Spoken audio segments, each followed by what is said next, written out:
বিয়ের পর কেন সম্পর্কের মাধুর্য কমে যায়? বিয়ের পর দেখা যায় সম্পর্কের প্রথম দিনকার মিষ্টতা, রোমাঞ্চ, একে অপরের প্রতি টান থাকে। ধীরে ধীরে সেটা ফিকে হয়ে যায়। বিয়ের পর সম্পর্কের মাধুর্য কমে যাওয়ার ৫টি বাস্তব কারণ, যা অনেকেই জানে না। আসুন জেনে নেই। ১. অতিরিক্ত অভ্যস্ততা। প্রতিদিন একসাথে থাকার ফলে আগের নতুনত্ব হারিয়ে যায়। যা একসময় উত্তেজনা দিত, এখন সেটা হয়ে যায় অভ্যাসে। ২. সময় না দেওয়া।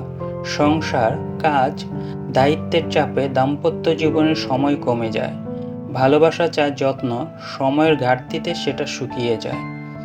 ৩. অতিরিক্ত প্রত্যাশা।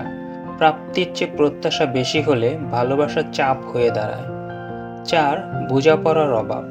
ঝগড়ার পর কথা না বলা, একে অপরের দৃষ্টিভঙ্গি না বুঝলে ধীরে ধীরে সংসার দূরত্ব তৈরি হয়। ৫. রোমাঞ্চকে গুরুত্ব না দেওয়া। বিয়ের পর অনেকে ভাবে ভালোবাসা স্থায়ী হয়ে গেছে, কিন্তু সত্যি হলো যত্ন না পেলে স্থায়ী ভালোবাসাও শুকিয়ে যায়।